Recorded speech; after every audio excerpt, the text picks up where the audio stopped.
La trinchera de las ideas. Porque las ideas también luchan. Pues buenas tardes, bienvenido Julio. Sí, estamos en la trinchera de las ideas de nuevo. Esta tarde le estamos dando la bienvenida al maestro Julio Morales, un gran amigo, una persona conocida por todos, y sabemos que también está trabajando en este proceso de gobierno de nuestro país, de nuestro estado, con un alto sentido de la responsabilidad. Y ahorita pues nos vienes a platicar sobre la educación financiera, un temazo, ¿verdad? Un tema que importa mucho porque aquí manejas desde los principales conceptos, partiendo precisamente del concepto de lo que es educación financiera, de los principales indicadores que nos van dictando si vamos avanzando en lo que es la educación financiera en nuestro desarrollo como familias, como sectores productivos, como inversionistas o la sociedad en general, porque tenemos que partir, tenemos que conocer que nuestra estructura social está pues dividida. Está dividida sobre todo en ingresos, sí, sobre todo en oportunidades que generan los ingresos, que a su vez estos nos van a dar un determinado nivel de vida, un determinado nivel de bienestar. Pero pues para eso vienes esta tarde, Julio, bienvenido, y aquí te escuchamos. Sí, muchas gracias, maestra Berta. Néstor, muchas gracias por la invitación que me hicieron hace unos días de compartir con ustedes aquí el espacio de la trinchera de las ideas, donde pues me hicieron la cordial invitación, y yo pues muy honrado en aceptarla. Hablar de un tema que en lo personal me gusta mucho, ¿no? Hablar de educación financiera, de temas de finanzas personales, que lo hago por convicción personal. Siempre me ha gustado leer o cultivarme un poco en estos temas, y pues por mí encantado, ¿no? De platicar un poco de mi opinión acerca de este tema de educación financiera, de cultura financiera como sociedad en México, y pues compartir un poco de mis ideas o lo que yo pienso en esto, ¿no? Muchas gracias por la invitación. Al tema le denominamos la educación financiera como herramienta para construir un plan de vida, ¿verdad? Sí. Entonces, partiendo de ahí, ¿cómo es esa herramienta? Porque la educación financiera abarca pues infinidad de rubros, ¿no? Sí, pues como todo, o sea, la educación, pues digo, es la educación formal, la educación escolar, la educación deportiva, con diferentes áreas, pues en el ámbito de las finanzas personales o del manejo del dinero, pues también nos tenemos que educarnos, y es un área de oportunidad pues que es tenemos mucho que corregir como no nomás en México, en el mundo, ¿no? En general, en el tema de la cultura financiera en los hogares, en las casas, y bueno, como bien lo titulamos el tema para el podcast, creo que el tener un mejor conocimiento del uso del dinero, pues nos ayuda como personas, como familias, como sociedad, nos ayudaría mucho a construir un adecuado plan de vida para los años por venir, en el caso de nosotros ya como adultos maduros, pero con más razón en el caso de nuestros hijos que vienen creciendo, y si podemos transmitirle nosotros algo de uso adecuado de sus finanzas personales, pues les ayudaría mucho a tener un futuro más sano, más estable, ¿no? Entonces, el término de educación financiera, pues puede tener muchas definiciones, ¿no? Muchas definiciones, pero pues en lo personal yo lo veo como las habilidades, las capacidades que puede tener una persona para hacer un uso adecuado del dinero, ¿no? Tener los conocimientos para tomar decisiones importantes financieramente, y que eso a su vez, pues al tener los conocimientos y las habilidades para hacerlo, pues seguramente le permitirán tener una mejor previsión de vida y un plan de vida futuro para estar más tranquilo en la edad adulta o en la vejez, ¿no? En el desarrollo del tema vienen unos conceptos muy básicos, que es presupuesto, es ahorro, es crédito y es inversión. Esos conceptos me mueven un poco ubicándonos en un país como el nuestro, ubicándonos en un gobierno nuevo, en un gobierno que se inicia con grandes objetivos por nuestro líder natural y que se ha venido luchando, esforzándose para que esto vaya caminando pues a pasos agigantados, ¿no? Porque sabemos muy bien que se han logrado avances en el sentido de que se dio un salto al manejo de la pobreza extrema. O sea, se salió de la pobreza extrema en un 13% de la población, en un 13%. Y ahí vamos manejando los diferentes programas de apoyo que existen y que han venido a beneficiar al interior de las familias, las mesas de esas familias, sobre todo las más vulnerables, las becas de nuestros jóvenes, de los niños, de los universitarios, han venido a reflejarse en el desarrollo de esas personas. Pero hablar, Julio, de presupuesto familiar, ¿sí? Presupuesto familiar, ¿cómo lo manejas? ¿Cómo Sí, lo aplicamos? Gracias, Néstor.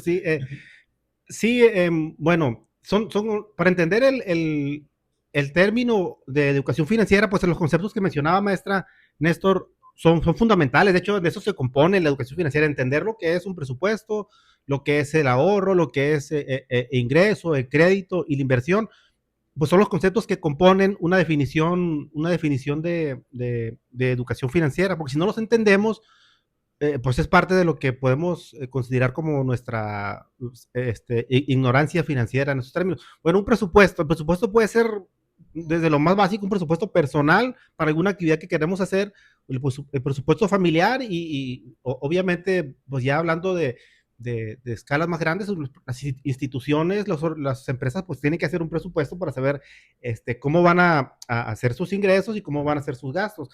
Aterrizándolo ya pues propiamente en el tema, ¿no?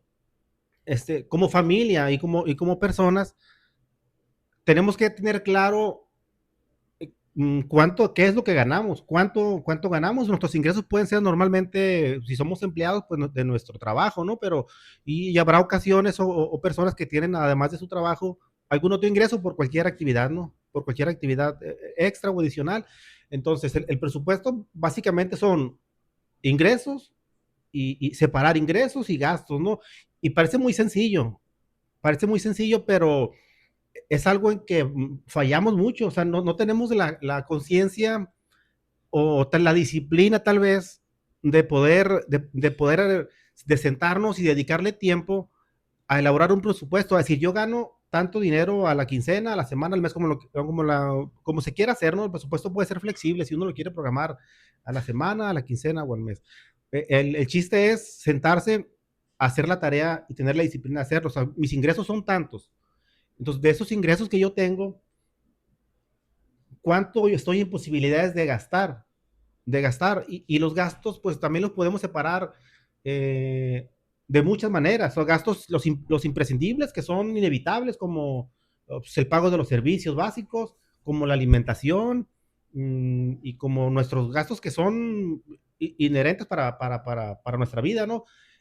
Y partiendo de ahí, una vez cubiertas nuestras necesidades básicas, eh, pues clasificar otro tipo de gastos, como los gastos necesarios, que a lo mejor no son indispensables, pero que sí son necesarios para vivir. Y luego también los gastos que son innecesarios para saber qué podemos hacer uso y de qué vale más no hacer uso nuestro dinero para así estar en posibilidades de construir un presupuesto pues superavitario en el caso personal, ¿no?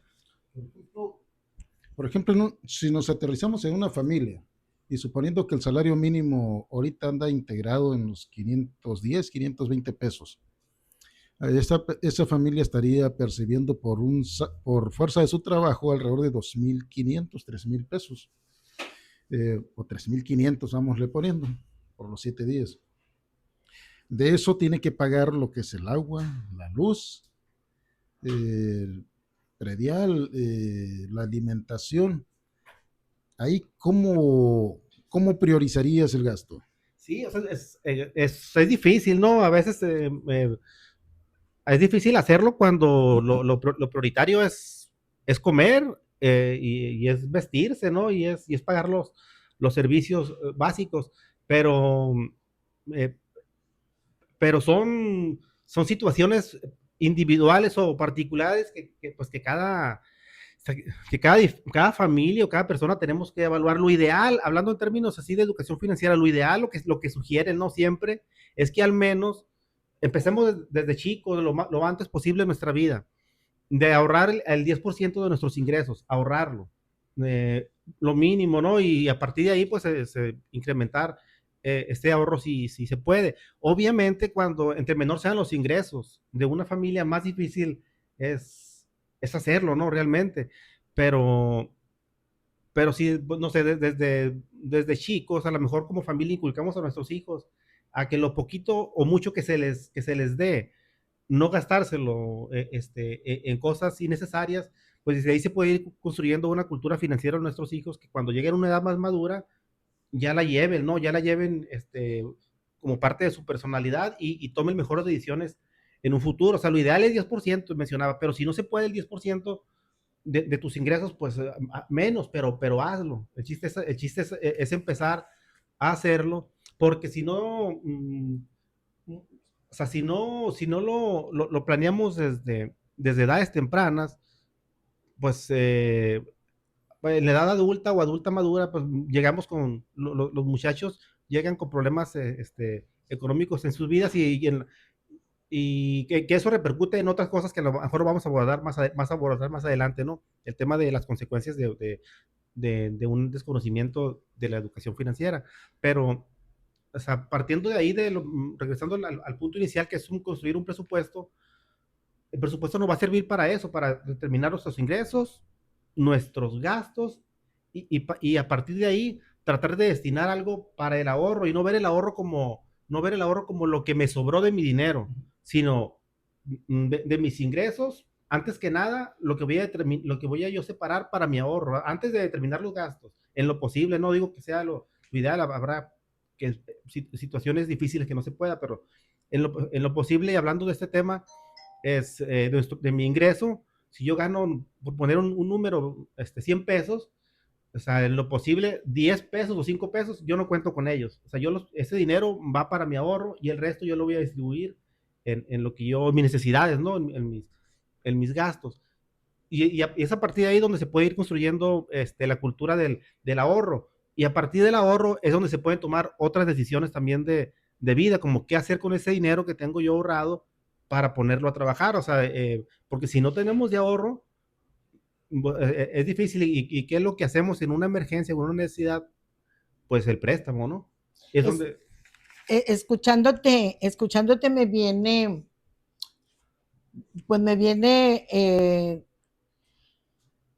me ubico en nuestros pueblos, en nuestras comunidades indígenas, en esa pobreza de la cual conocemos todos y la hemos vivido de muchas maneras, directamente incluso. Y sabemos que también la teoría económica la maneja muy clara. La teoría económica dice que el salario mínimo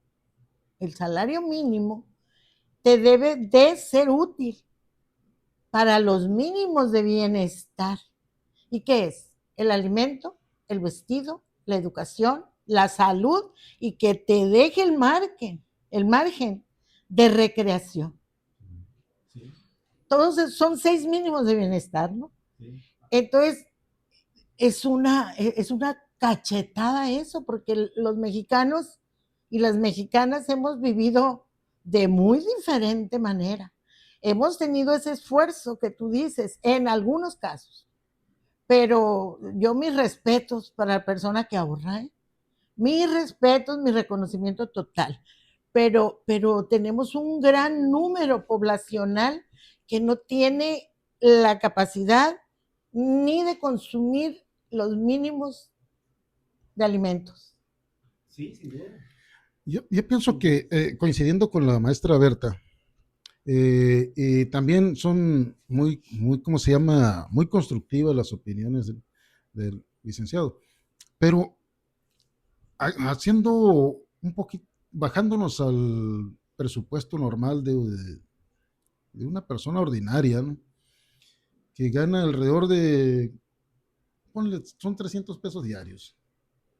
Son 300 pesos diarios, el salario mínimo general creo que anda en 510, 515 pesos, pero Que subió en una maquiladora están ganando como cerca de 3.500 pesos 3.000 o 3.500 a la semana, no traigo el dato ahorita. Lo primero que hacen las personas para ahorrar es para gastárselo el fin de semana. O es para una fiesta o para salir a alguna situación que se les vaya presentando. Siempre se va ahorrando, pero para una cuestión de corto plazo. Por ejemplo, empiezan a recortar, o muchas veces nosotros también lo hacemos, ¿no? Porque para ahorrar yo soy muy malo, yo no sé ahorrar. Porque siempre tenemos gastos que están pendientes y cuando ya más o menos llevas un gasto, te llegó el recibo de la luz, se te acabó el gas, pero vas sacando, vas logrando sacar la carreta, como dicen por ahí vulgarmente. Sí, ¿cómo se llaman? Las cundinas, las cundinas y luego también otras cosas que hay. Sí, de hecho yo nunca he participado en las cundinas y sí, siempre he tratado de ahorrar, pero me lo gasto al siguiente mes, güey. Cuando se me cuentan 3, ya me salió una necesidad. ¿Pudiera ser una medida tangible para salir de esos problemas? ¿Cómo lo consideras? Sí, o sea, sin duda de eso a nada, es mejor ahorrar aunque sea de corto plazo, pero sí es una de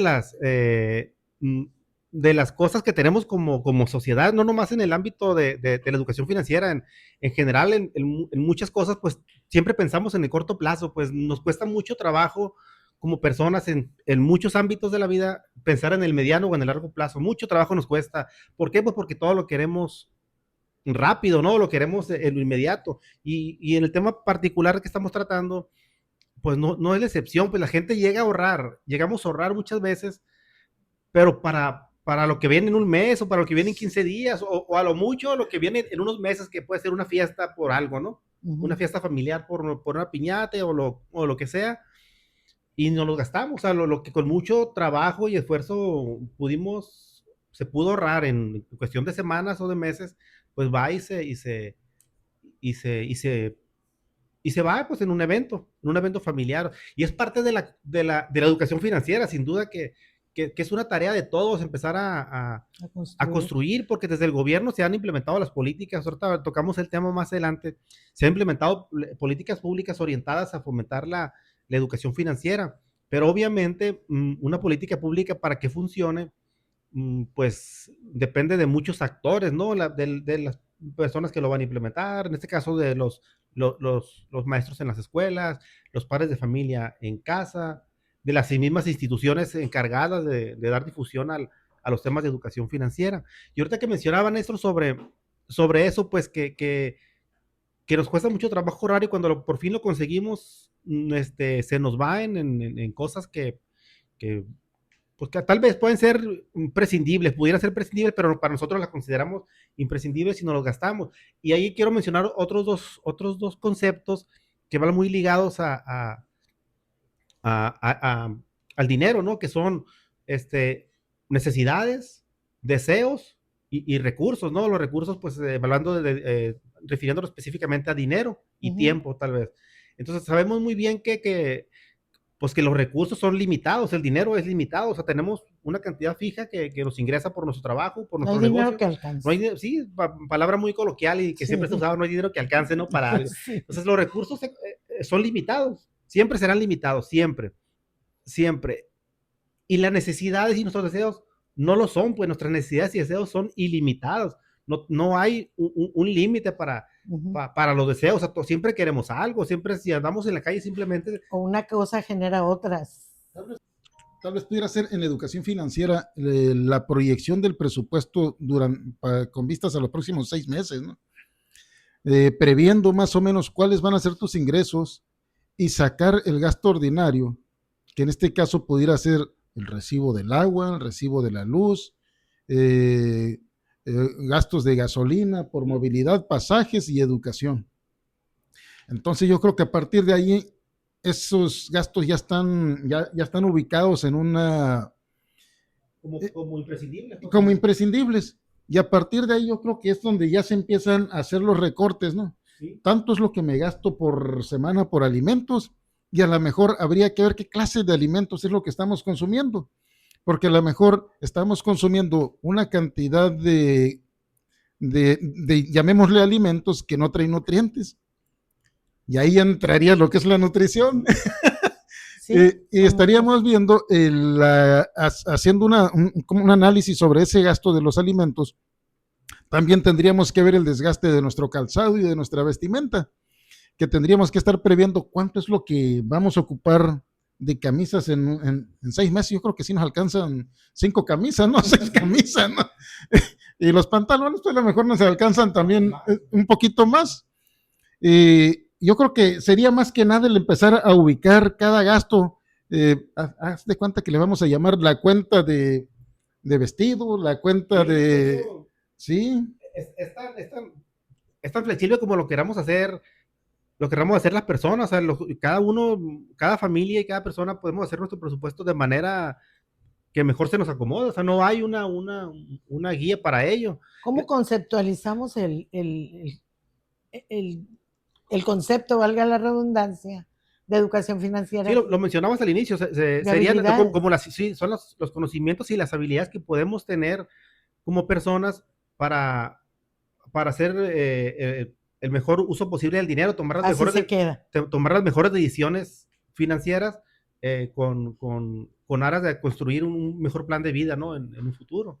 Y de ahí ya mencionamos estos conceptos que van pegados al concepto de educación financiera, que son presupuesto, ahorro crédito, inversión. Y ahí a partir del ahorro pues se puede tomar decisiones, otro tipo de decisiones como inversión o el crédito, ¿no? También, que es otro de los grandes desafíos que tenemos como sociedad, el saber hacer buen uso del crédito, porque ahorita realmente las facilidades para endeudarse están al alcance de cualquiera. Ya las facilidades de crédito son muy flexibles, muy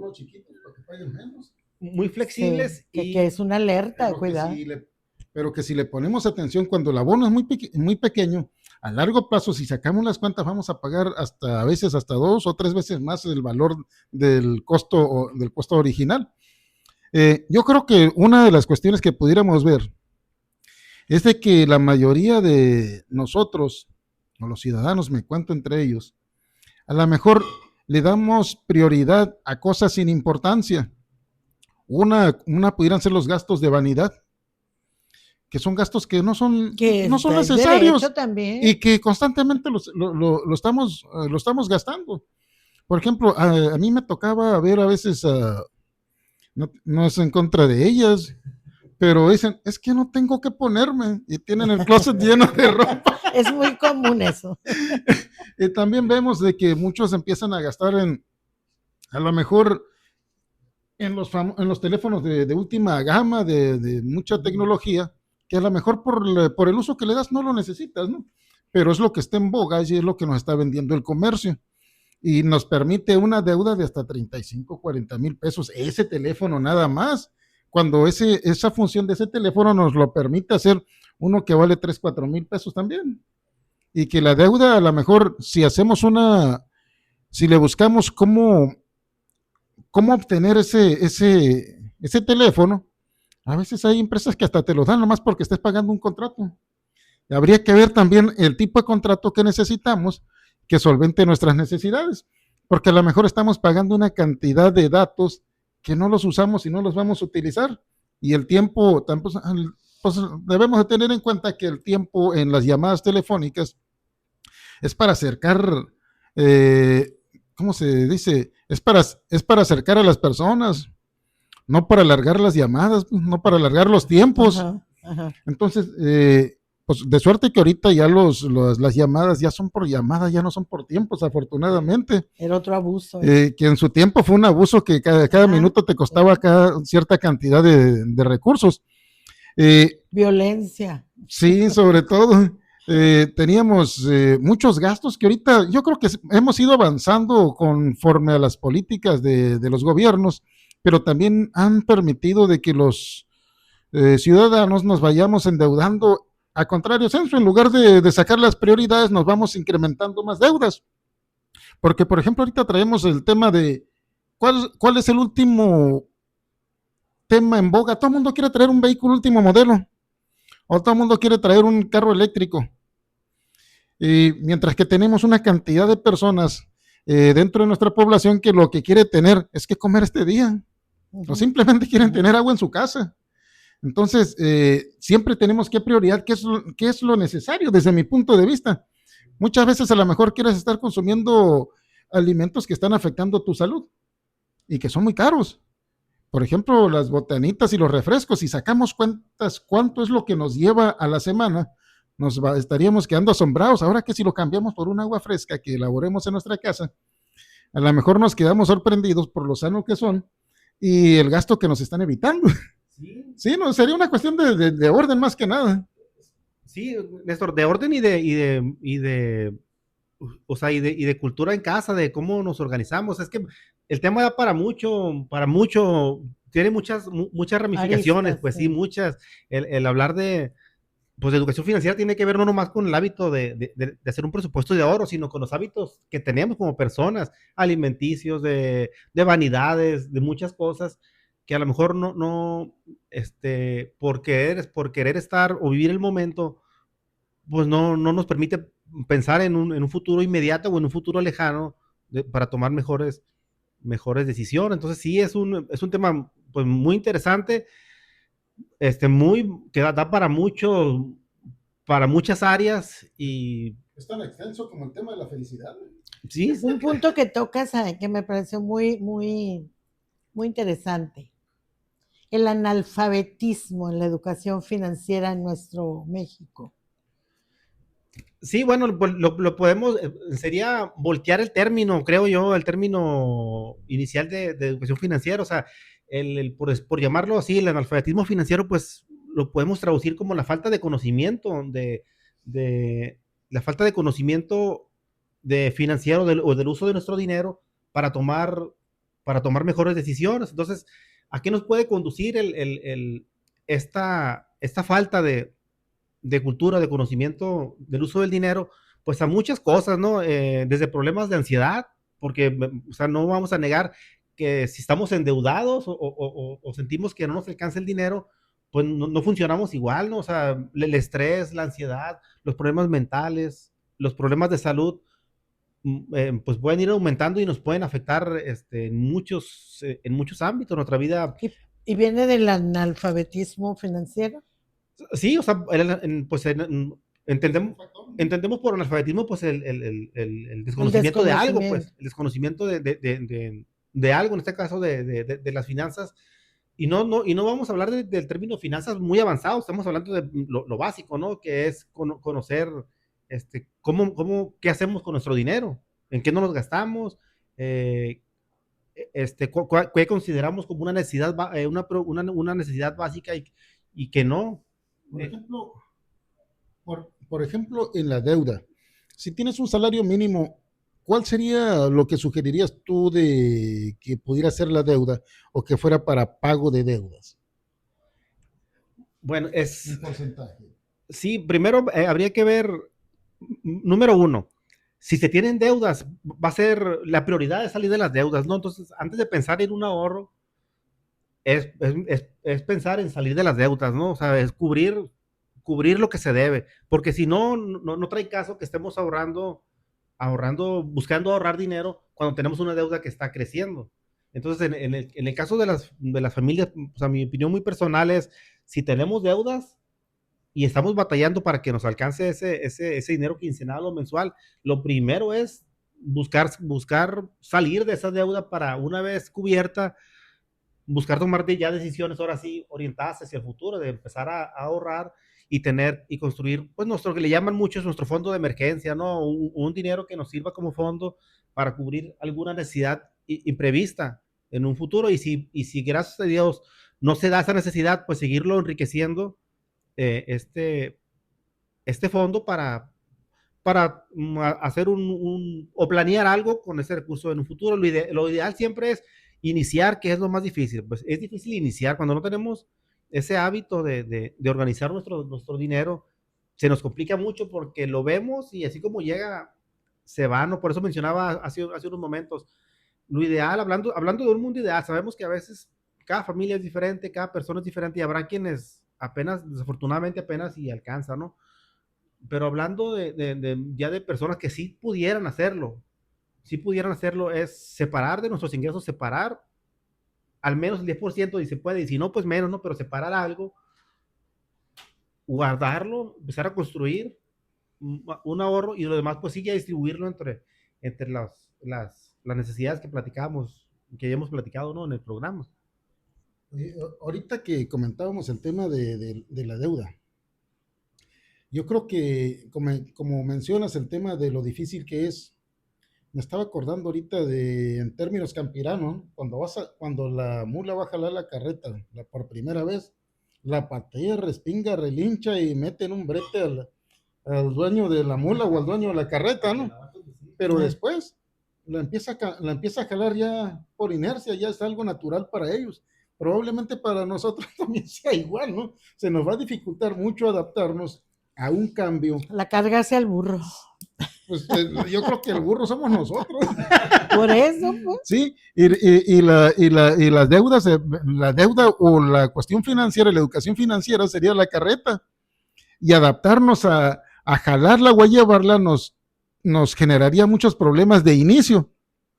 Pero posteriormente a lo mejor ya vamos a empezar a caminar de manera normal, de tal manera de que ya hasta la carreta ya ni la sintamos.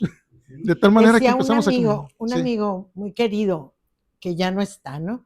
Decía, yo visito una familia y veo en su mesa un refresco de 2 litros, una bolsa de papitas y un celular, ahí no hay pobreza. Eso decía un amigo. Pues, el padre Ramón Corona, el inolvidable. Sí, yo creo que sería desde su perspectiva, ¿no? Porque, por ejemplo, hay varios tipos de pobreza. Y hay derechos. Sí, hay distintos tipos de pobreza. Y todo el mundo tiene necesidades, va dependiendo de la persona que lo esté calificando también. Y hay porque, derechos, por ejemplo, las personas pues están en su derecho a alimentarse como les plazca, y yo no las puedo juzgar por lo que estén consumiendo, pero no por eso vamos a decir de que no tiene necesidad, desde mi perspectiva no tiene necesidad, pudiéramos decir, pero cualquier persona tiene derecho a tomarse su Coca-Cola, ¿no? Ay, ya me di un foul. No, lo vamos a editar. Pudiera lo vamos a editar esta parte. A tomarse su gaseosa y tomarse sus frituras. El problema es de que lo está haciendo todos los días. Y entonces es igual que la persona que fuma. Por ejemplo, una cajetilla de cigarros ahorita anda en, no sé, unos 90 pesos, 100 pesos, no sé en cuánto andará.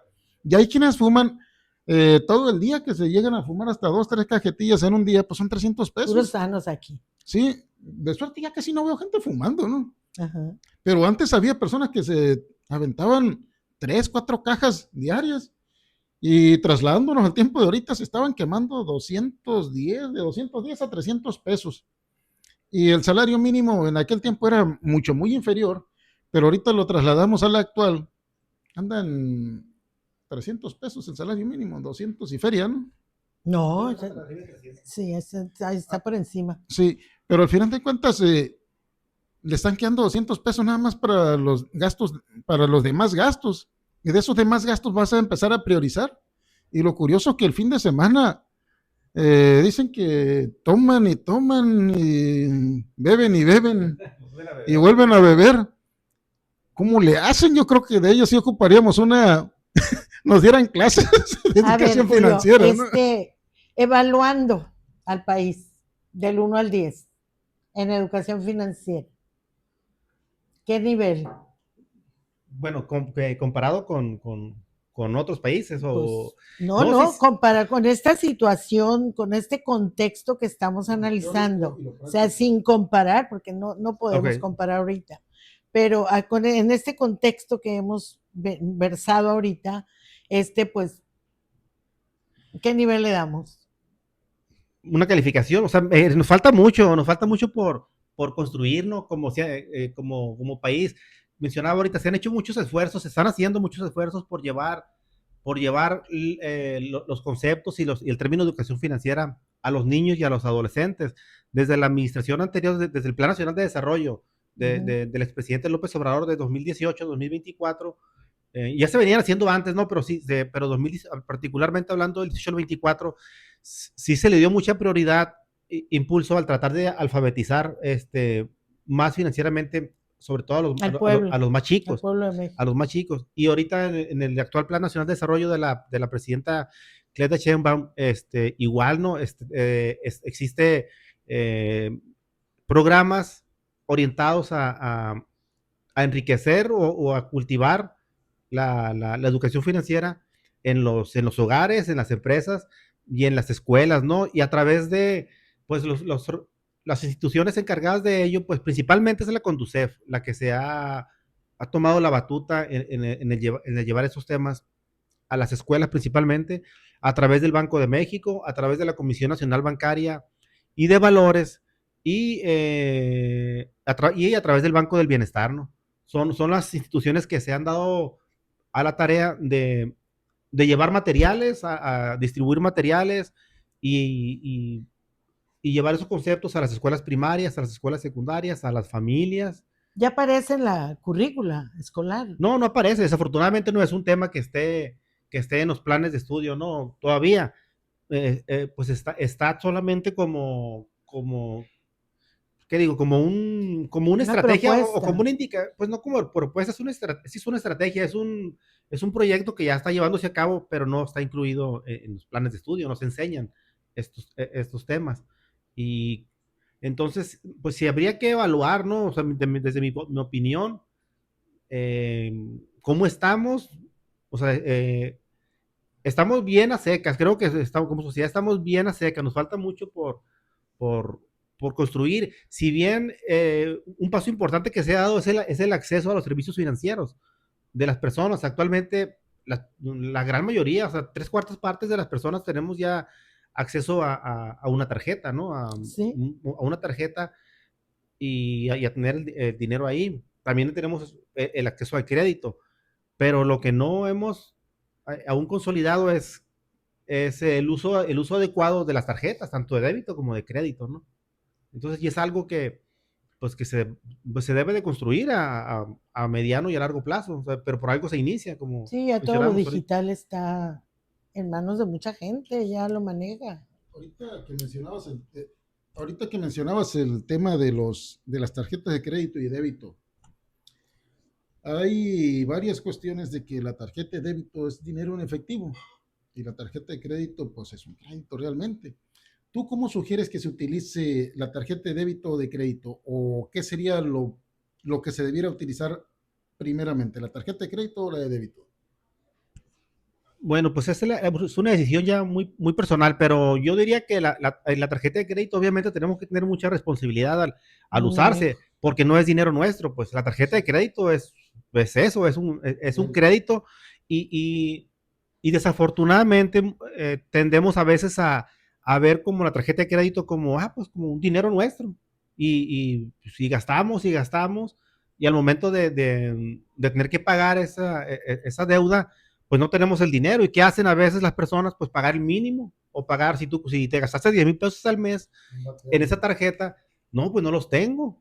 Pues o pagas el mínimo, que el mínimo siempre el banco te lo pone en 800 pesos, 700 pesos, pero no cubriste, o si gastaste 10,000, pagas 5,000 y luego pago lo demás, dices, pero a veces se nos va haciendo una bola de nieve, y ya cuanto menos pensamos, no podemos. No, Pero ahí se puede decir que va a la par el alfabetismo financiero de las personas. O sea, si tú ya creaste una responsabilidad en el manejo de tu presupuesto, sea cual sea, Y ya estás capacitado para ser sujeto de crédito y contar con pues con un crédito disponible por una banca, ¿no? De desarrollo, una banca financiera, lo que sea, pues el alfabetismo depende de cómo vas a ir manejando esa responsabilidad, y eso hablaría bien de nuestros pueblos, de nuestra sociedad, de que pueden manejar créditos, ¿verdad? Podría ser un estudio de caso, de decir, nuestros pueblos, nuestros jóvenes, por decir algo, son sujetos de crédito y ya saben ellos manejar ese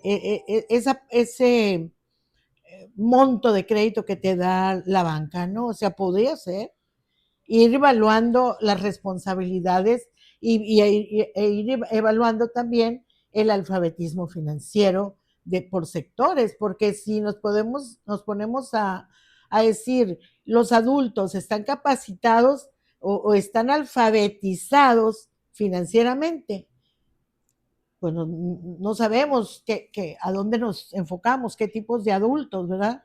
Pues nosotros mismos. A partir de los 18 años ya son adultos, pero... Sí, pero los vamos a enfocar a los de 18 a un margen de edades de jóvenes, ¿verdad?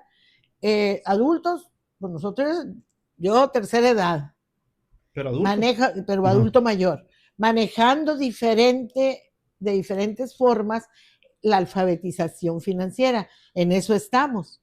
Entonces podríamos enfocarnos en eso, cómo está alfabetizada la población financieramente hablando. Si nosotros tenemos representantes en donde se gestan las políticas públicas, donde ahí va a emanar oportunidades para el desarrollo o oportunidades para incrementar el bienestar social, pues tenemos que ver quién está haciendo las iniciativas de ese tipo, cómo van a mejorar el desarrollo, cómo se va a garantizar el bienestar social en función a las oportunidades que tú tengas para el manejo de tu presupuesto, para el manejo de tu crédito, etcétera. Sí, o sea, el hecho de tener acceso a las tarjetas, que ya gran parte de la población lo tiene, y acceso al crédito, pues no necesariamente creo que se traduce en una conciencia financiera, porque a veces, pues, es tanta la facilidad que tenemos de acceso al crédito, que no bien planificado, eso se pueden convertir en deudas y más deudas, porque si tú vas a bueno, otro detalle importante aquí es ver, muchas veces la banca tradicional no da créditos normalmente a familias, o sea, parece ilógico, ¿no? Pero para que el banco te preste dinero, tú tienes que demostrar al banco que tienes dinero, porque si no, o sea, si tú al banco no le demuestras que tienes... No, pues no. Pero más que nada yo pienso que lo que el banco lo que está buscando es la capacidad de pago, ¿no? Sí, eso pues... Te va a dar crédito en base a tu capacidad de pago, porque si no tienes capacidad de pago, pues... Sí, no te lo va a dar, pero se han criado a la par de eso, de a veces de la dificultad de acceder a un crédito, hay infinidad de financieras o de financieras o que ofrecen créditos y se enfocan principalmente en personas de la tercera edad y a veces en personas de clase media baja, y se enfocan en ofrecerles créditos y muchas veces lo toman por necesidad, pero las condiciones en que te lo otorgan son muy desfavorables, o sea, muy desfavorables, tasas de interés elevadísimas que a veces las personas, si no entienden lo que si no están alfabetizadas. Sí, se les convierte en una deuda impagable o que compromete durante varios meses gran parte de sus ingresos para poder hacer uso de ello. Entonces, yo por ahí traía unos datos en cuanto los voy a mencionar brevemente nomás, sobre cómo ha evolucionado el país en cuanto al uso o el acceso que tenemos a las tarjetas. Voy a poner un lente porque ya me falla un poquito. Por ejemplo... Qué presumido, Julio. Un poquito. No, o sea, población con al menos un producto financiero, o sea, en México, ¿no? ¿Y qué se refiere un producto financiero? Pues una tarjeta, de crédito o de débito, un Afore, un plan de retiro o algo de eso, ¿no? O sea, porcentaje de la población con al menos un producto financiero. El 2015, el 68% de la población lo tenía. El 2018 se conservó, 68.3. El 2021, ese acceso disminuyó un poco, 67.8, pero al 2024, que fue estos datos los tomo de la Encuesta Nacional de Educación Financiera, ajá, y el 2024, que es el último registro, ya el acceso a al menos un producto financiero de la población era 76%, o sea, ya un brinco de casi 10 puntos porcentuales con respecto a la última medición que fue el 2021, o sea, bueno, eso nos habla de que la población ya tiene más acceso, ya sea a través de una Afore, a través tiene que ver mucho con los apoyos sociales, porque ajá, o sea, a través de los apoyos sociales la gente tiene una tarjeta, la gente tiene acceso a un ingreso, ¿no? Entonces tiene que ver con... Si le ponemos atención, si le ponemos atención en el periodo de crecimiento, no sé si recuerdes de que anteriormente los abuelos nadie los quería, los iban haciendo a un lado y allá vivían en medio del olvido. Actualmente no sé si se pelean por el abuelo o se pelean por la tarjeta del bienestar, pero ya las personas de la tercera edad tienen una capacidad de pago o tienen una, llamémosle así, creo que se llama y capacidad las han blindado de pago, las tarjetas. Y se las están, ya tienen una capacidad de deuda. Entonces, las bancas ya les están prestando.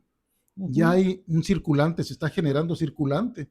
Afortunadamente son las benevolencias del nuevo sistema de gobierno que ha permitido el desarrollo y la dignificación de las personas de la tercera edad, desde mi perspectiva, ¿no?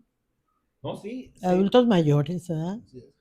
Sí, sin duda eso y no solo los adultos mayores, también pues los jóvenes, que antes pues no, pues ya para tener una tarjeta pues ya tenías que haber casi egresado o estar trabajando, ¿no? Ahora ya muchos jóvenes tienen también uso de la tarjeta a través de los programas de becas que se han universalizado, entonces todos tienen una tarjeta. Desde chico, entonces todo eso impacta en este indicador. Entonces, voy a mencionar, a la par de este que mencionaba, ese indicador que mencionaba hace un momento, está otro, que es porcentaje de la población que cuenta con un ahorro formal o con un instrumento de ahorro, pues estamos hablando de temas de ahorro. Entonces, bueno, igual me refiero a los mismos años. 2015, el 44% de la población tenía acceso a una cuenta de ahorro. El 2018, 47%. El 2021, el 49% de la población. Y el 2024, el 63% de la población en México tiene acceso a una cuenta de ahorro formal. Bueno, pero ¿qué quiere decir una cuenta de ahorro? No, estos números no es necesariamente que ahorren, sino una tarjeta donde puedan tener el dinero, pues, como lo que hablamos ahorita. Pues es una forma, ¿no? Es una forma, aunque luego puede que se lo gasten todo, ¿no? Pero es una forma de tener ahí el dinero. Ahora, de estos datos se desprenden otros datos que, bueno, nomás los voy a mencionar brevemente. O sea, dice aquí que el 68% de la gente tiene una cuenta de ahorro formal, sí. Ahora, de ese dinero, de esa población, de ese porcentaje, ¿qué porcentaje de esos 68% lo usan para ahorro? Solo el 19%. O sea, la mayoría lo usa como una tarjeta para intercambiar dinero, pues para gastárselo. Entonces es ahí donde, pues a lo mejor es en lo que se está trabajando, se va a trabajar para incrementar ese porcentaje de gente que usa sus cuentas para ahorrar y no necesariamente para gastar.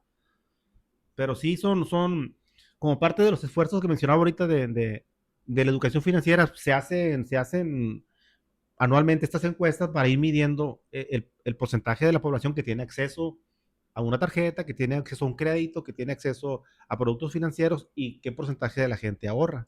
Entonces, sí es una forma de irlo midiendo. Ya se está fomentando más ese lenguaje del ahorro en diferentes sectores. Sí, mencionábamos ahorita, a través de la política pública sí se está haciendo.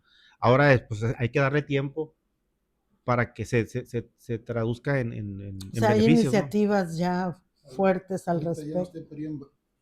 Pudiéramos decir de que ahorita ya no se encuentra en un periodo embrionario, ¿no? Sino que ya está en desarrollo. Sí, ya tiene pues al menos 6, 7 años, ¿no? O sea, desde antes se hacía, mencionado ahorita, pero se le ha dado mucho énfasis de 2018 para acá. Esa sería una forma de que este gobierno está impulsando el, pues el ahorro. Sí, yo lo veo así, ¿no? Sí lo veo como Una forma. una forma positiva de tratar de fomentar la cultura de la educación financiera, sobre todo en los más jóvenes, pues son los que van a ir creciendo aquí en un futuro y que, pues, que crezcan con una capacidad más amplia que nosotros de tomar mejores decisiones en el futuro, ¿no? Sí, a mí me parece excelente de este gobierno el hecho de que vino a barrer con el término aquel tan feo, peyorativamente, ¿no?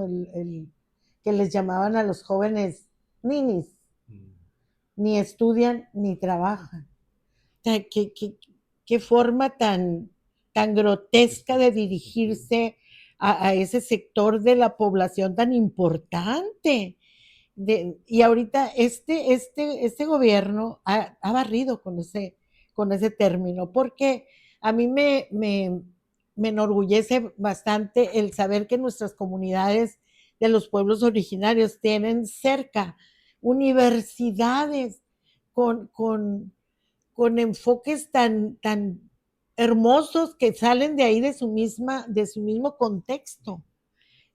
Conozco pues Universidad de Beacon, con la Universidad de Álamos, sí, de Masiaca pues ahorita no está funcionando, ¿no? Por el problema que tuvo la inundación, pero y ahí es una tristeza que luego hablamos de ello. Pero esas universidades que ya se han acercado de alguna manera a la banca de desarrollo, pues de Banobras, donde está ahí Wendy Briceño y pues que depende directamente de la presidenta, ¿no? De Claudia Sheinbaum, que les está dando mucho juego. Entonces visitan, o sea, yo nunca había visto que una banca de desarrollo estuviera tan cerca de las cabeceras municipales y que se les diera pues el apoyo, que se le abrieran las puertas. ¿Por qué? Porque los jóvenes que están participando en esas universidades de las comunidades de los pueblos originarios, ya tienen una beca. Tienen una beca, pues es buena la beca, excelente, para que ellos puedan seguir desarrollándose y están participando muy intensamente en esas universidades. ¿La conocen ustedes? ¿Han asistido a alguna de ellas?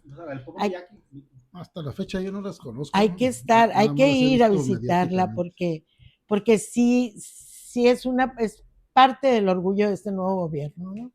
Entonces, pues todo va bien interrelacionado, las políticas públicas con los apoyos que se le da para que estudien y para que se desarrollen, porque de alguna manera ellos canalizan ese dinero para adquirir sus apoyos tecnológicos como computadora, como pues los medios que necesitan ellos para avanzar. Y eso pues es gracias a ese nuevo gobierno. Al final de cuentas, al momento de ir solventando las necesidades, se va dando el circulante, ¿no? Empieza a circular el recurso y se empieza la derrama de la riqueza. Va generando oportunidades para los que menos tienen y va generando más oportunidades para los que más tienen. Yo creo que eso era lo que no sucedía en su momento, donde solamente se regaba o solamente le caía agua a la cabeza y a los pies los dejaban secos. Ajá. Entonces yo pienso que no solamente lo pienso, lo podemos percibir. A lo mejor no estamos como quisiéramos, pero creo que hemos avanzado suficiente. Ya lo que nos toca, yo creo que ya está en nuestras manos, porque la educación financiera pues inicia en casa, igual que la seguridad de una nación reside esencialmente en la casa, que es el núcleo de la sociedad. Entonces, no podemos pedir de que nos cambie, de tener un cambio tanto financiero o tanto en seguridad pública o tanto en alimentación, si nosotros no empezamos a hacer los cambios que necesitamos dentro de nuestra casa, ¿no? ¿Dónde nace el problema dónde nace el problema en la seguridad social? De la Al seguridad interior social, de perdón, al interior de la casa, al interior de nuestros hogares, donde empezamos a darle mejores alimentos a nuestras personas. Y en cuestión de seguridad, pues es dentro de nuestra casa también donde tenemos que ser el ejemplo con nuestra propia familia y no permitir que nuestros hijos empiecen a caminar en torno a una libertad extrema, porque es buena la libertad, pero no podemos permitir que se convierta en un libertinaje. Entonces, yo creo que todo se consume y todo nace dentro de nuestros domicilios, dentro de nuestras casas, y ahí es donde tenemos que poner nuestro granito de arena y que ojalá esto que hemos estado comentando llegue a las casas, a los padres y a las madres de familia para que empiecen a hacer una conciencia sobre los recursos que tienen, que antes no se tenían, hoy ya los tienen. Tienen apoyos para ir a la escuela. En nuestro tiempo, a usted también le tocó, maestra, yo creo que a usted Me también. tocó primero. Pagábamos colegiaturas y pagábamos nuestros camiones para ir. Actualmente les están pagando las colegiaturas y todavía les están llegando becas. Entonces, eso es un impulso bastante grande y el que no estudia es porque no quiere, Así es. desde nuestra perspectiva, porque en su momento, pues nosotros íbamos a una escuela en bicicleta como se pudiera con tal de ahorrarnos un recurso para ir Y en a aquel la tiempo sí escuela. llovía, ¿eh? Y en aquel tiempo sí llovía y había clases. Sí. Y ahorita que están todos los avances, resulta que hay una lluvia o hay un nublado y ya no hay clases. Pero bueno, ese es otro tema. Ahora sí, para entrar ya a la parte de conclusiones, maestro Julio, ¿cómo, cómo podíamos reforzar o cómo podemos reforzar que esas políticas públicas se expandan, lleguen a las aulas, que haya más aliados, que haya más, pues más voceros, impulsando el ahorro, porque sí, cuando iniciaste el tema, de verdad, cuando iniciaste el tema, pues me llamó mucho la atención el hecho de que rápidamente ahorrar. Dije yo, pues, mucha gente que va a ahorrar, pero sí es importantísimo que tener esa cultura, porque hablando de que existen los apoyos a través de programas, a través de becas y bastantes programas sociales excelentes que ayudan a salir de una problemática fuerte, sobre todo de salud, ha existido en este gobierno. No sé ahorita cómo estén, pero sí han existido y son excelentes. Entonces, ¿cómo podemos ir ampliando esa red hacia nuestras comunidades, hacia nuestros pueblos, hacia nuestra gente, para que la cultura del ahorro, la cultura de la alfabetización financiera se anide en cada hogar?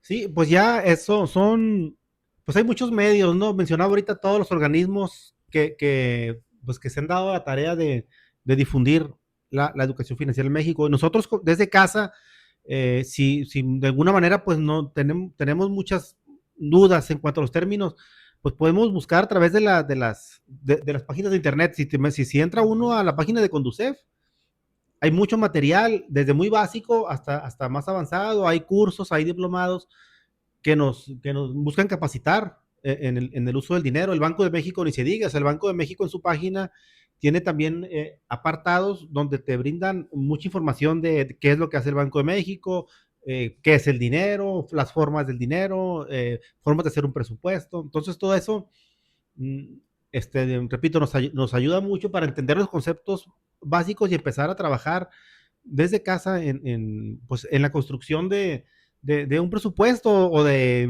ir entendiendo los conceptos de necesidades, saber que no todas son necesidades prioritarias. No todos, a veces caemos en el error de que todo lo vemos como algo prioritario y no, pues no es así. Todo se nos hace prioritario porque todo lo queremos, ¿no? Entonces, creo que pues de ahí es un buen acercamiento y repito, también en las escuelas, fortalecer estos temas desde las aulas a través de los maestros o de sino de los maestros a través de acercarse a los organismos que puedan llevar capacitaciones a los niños, una vez a la semana, una vez cada 15 días. Esa es una gran tarea para nuestros secretarios, ¿verdad? De Estado, secretarios que representen una institución formativa, sobre todo en edad escolar, incluso a nivel doctorado. En todo momento es bueno el tener esa cultura del ahorro, ¿verdad? Pero sí es muy importante el que se vaya guiando, el que se vaya motivando, que se establezcan alianzas para que el ahorro se vaya haciendo pues normal. Que se vaya haciendo un hábito, ¿no? Sí, un hábito. Así Pues es tuya el cierre, maestro Julio. No, pues más que nada agradecerles la invitación para platicar de estos temas que en lo personal me gustan mucho, ¿no? Y pues sí, invitarlos pues a quien nos esté viendo, ¿no? De hacer un esfuerzo como personas, como sociedad, de difundir más los temas de educación financiera hacia la gente cercana con nosotros, de hacer énfasis en la importancia de no gastar todo lo que nos ingresa, o sea, de no gastar todo lo que nos llega y hacer buen uso de nuestro recurso dinero, pues que mencionamos ahorita, siempre va a ser limitado y nuestras necesidades, deseos siempre van a ser ilimitados. Entonces, de hacer esa disciplina, de siempre manejar de la mejor forma lo que nos ingresa, con el objetivo de una visión mediano y largo plazo, no todo verlo en el plazo inmediato, ¿no? ¿Qué te parece este espacio de la trinchera de las ideas? Sí, me parece pues un espacio muy, muy acertado, o una iniciativa muy acertada que ya me había platicado David, tienen varios programas haciéndolo, entonces, y que no se enfoca o no se encasilla en un tema en particular, o sea, en este caso me invitaron a hablar de educación financiera, que es un tema que me gusta, pero se ha hablado de democracia, se ha hablado de política y de una diversidad de temas, pues que de alguna manera como personas, pues nos enriquecen o tenemos acceso a ver las ideas o de compartir ideas de un tema que nos agrade, ¿no? Muchísimas gracias. Estamos pendientes con el siguiente podcast. No todo es política, ni todo es grilla. Todo hay que construirlo. Más que buscar cualquier otra situación personal, lo que estamos buscando es contribuir más que nada al enriquecimiento de nuestra sociedad. La trinchera de las ideas. Porque las ideas también luchan.